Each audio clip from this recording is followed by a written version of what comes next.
నమస్తే, welcome to our channel. నేను సిరి.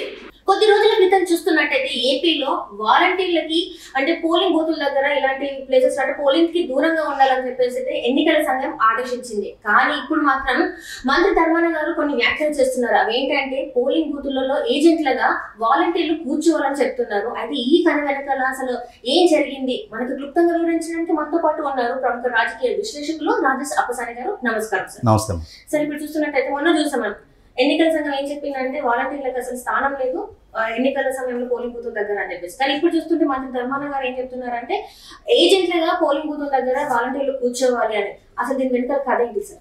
అంటే ఇవాళ వైసీపీ ప్రభుత్వం పాలకుడు జగన్మోహన్ రెడ్డి గారు వైసీపీ ప్రభుత్వంలో కీలక హోదాల్లో ఉన్న వివిధ ప్రజాప్రతినిధులు మంత్రులు వాళ్ళ అభిప్రాయం ఎట్లా ఉంది అంటే ఎన్నికల సంఘం ఎవరు మాకు ఆదేశాలు ఇవ్వడానికి, మేము ఈ రాష్ట్రానికి ముఖ్యమంత్రులు, మాకు ప్రజలు 151 స్థానాలతో అధికారం కట్టబెట్టారు, మేము సర్వసహా అధికారులం, మేము మా విచక్షణ మేరకు మేము ఏ నిర్ణయాలు తీసుకున్నా దాన్ని అమలుపరిచే అధికారం వెసులుబాటు మాకుంది, మమ్మల్ని ఇంకొకళ్ళు నియంత్రిస్తారా, వాళ్ళు రూల్స్ ఫ్రేమ్ చేస్తే మేము ఫాలో కావాలా? ఎందుకంటే ముఖ్యమంత్రి హోదాలో ఉన్న జగన్మోహన్ రెడ్డి గారు స్థానిక సంస్థల ఎన్నికలని ఆ రోజు state election commissioner doctor Nimmagadda Ramesh Kumar గారు కరోనా కారణంగా వాయిదా వేస్తే ముఖ్యమంత్రి గారికి ఎక్కడ లేని ఆగ్రహవేశాలు వచ్చేసి ప్రెస్ మీట్ పెట్టి నేనా ముఖ్యమంత్రిని, రమేష్ కుమార్ ఆ ముఖ్యమంత్రి, నేను కదా ఎన్నికలు నిర్వహించాలో వద్దా అని చెప్పని నిర్ణయం తీసుకోవాల్సింది అని చెప్పని మీడియాలో రెచ్చిపోయింది చూసాం. ఎన్నికల నిర్వహణకు సంబంధించి నిర్ణయం తీసుకునేది ముఖ్యమంత్రి కాదు, స్టేట్ ఎలక్షన్ కమిషనరే. అదొక రాజ్యాంగబద్ధ సంస్థ. ఆయనకున్న అధికారం, వెసులుబాటు, విచక్షణ మేరకే ఆయన వాయిదా వేశాడు. ఆ మాత్రం పరిజ్ఞానం కూడా లేని ముఖ్యమంత్రి గారు స్టేట్ ఎలక్షన్ కమిషన్ మీద విషం జిమ్ముతా ప్రెస్ మీట్లు పెట్టి ఆయన్ని ఆ పదవి నుంచి తప్పించేయడానికి కూడా పూనుకోవడం జరిగింది. ఒక ఆర్డినెన్స్ తీసుకొచ్చి కనగరాజు అని చెప్పని ఒక రిటైర్డ్ తమిళనాడుకు సంబంధించిన 76 సంవత్సరాల వయసులో ఉన్న సీనియర్ సిటిజన్ని తీసుకొచ్చి స్టేట్ ఎలక్షన్ కమిషనర్గా నియామకం చేసి రకరకాల అంటే దాన్ని కొత్త కొత్త ప్రయోగాలు చేసిన తీరు చూసాం మనం. అదే రోడ్డు కొనసాగిస్తా ఇప్పుడు మంత్రి ధర్మాన ప్రసాదరావు గారు కూడా గత వారం స్టేట్ ఎలక్షన్ కమిషనర్ నుంచి స్పష్టమైన ఆదేశాలు ఇచ్చారు. ఎన్నికలకు సంబంధించిన ఏ విధుల్లో కూడా వాలంటీర్లు ఇన్వాల్వ్మెంట్ ఉండడానికి వీల్లేదు, ఆఖరికి వాళ్ళు పోలింగ్ ఏజెంట్లుగా కూడా ఉండడానికి వీల్లేదు అని చెప్పని. ఎందుకంటే వాళ్ళు ప్రభుత్వం నుంచి వేతనం తీసుకుంటున్నారు, పూర్తిస్థాయి ప్రభుత్వ ఉద్యోగులు కాదు.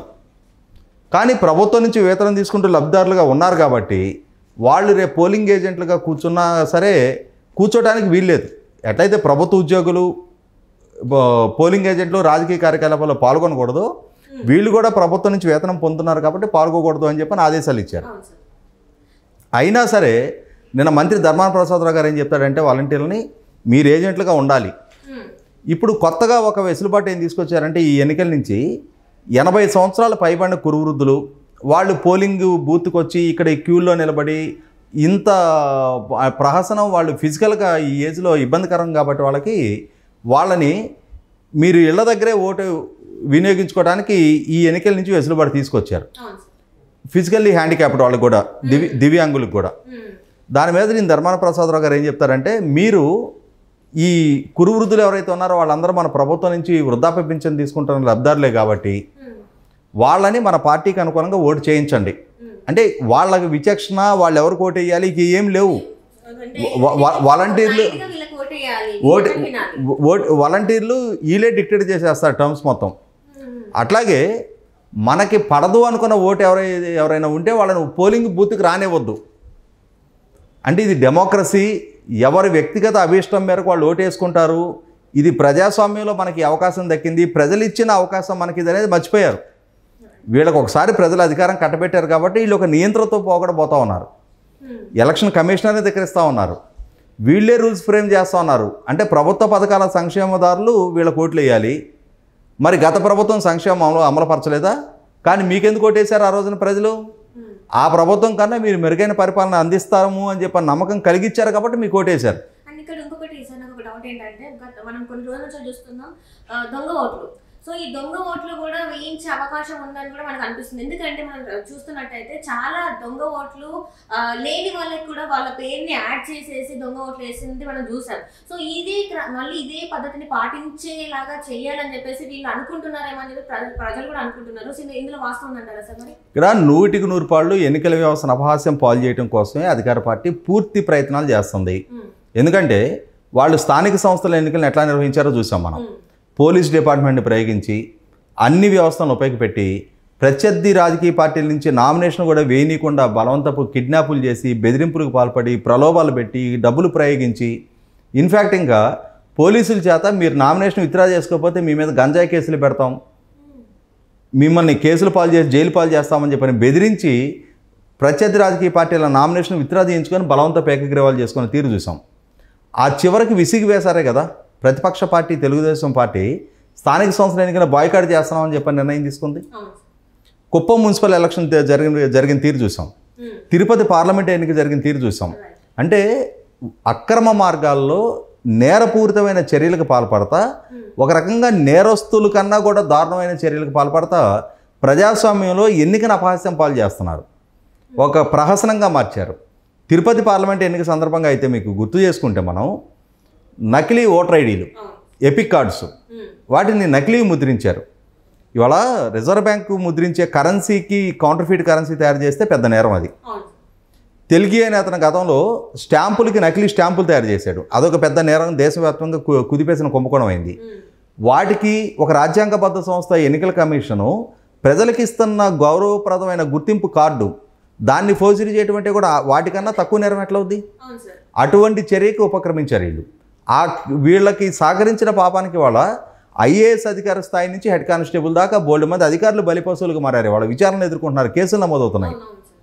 ఇటువంటి సందర్భంలో వీళ్ళు ఇప్పుడు వాలంటీర్ని ప్రయోగించి రాబోతున్న అసెంబ్లీ ఎన్నికల్లో కూడా ఇటువంటి ప్రయత్నాలకే ఒడిగడతా ఉన్నారు. ఇది గుర్తెరిగారు కాబట్టి కేంద్ర ఎన్నికల సంఘం వాలంటీర్లను పాల్గొనడానికి వీల్లేదని చెప్పని ఆదేశాలు ఇచ్చింది. అయినా సరే మంత్రి హోదాలో ఉండి ఎన్నికల సంఘం ఇచ్చిన ఆదేశాలను కూడా ధిక్కరించే విధంగా ఈ చర్యలకు పాల్పడుతున్నప్పుడు మొట్టమొదటి ఎన్నికల సంఘం ఇటువంటి ఎన్నికల సంఘపు ఆదేశాలను ధిక్కరించే ఈ ప్రజాప్రతినిధుల్ని రాబోయే ఎన్నికల్లో పోటీ చేయడానికి అనర్హులుగా డిస్క్వాలిఫై చేయాలి.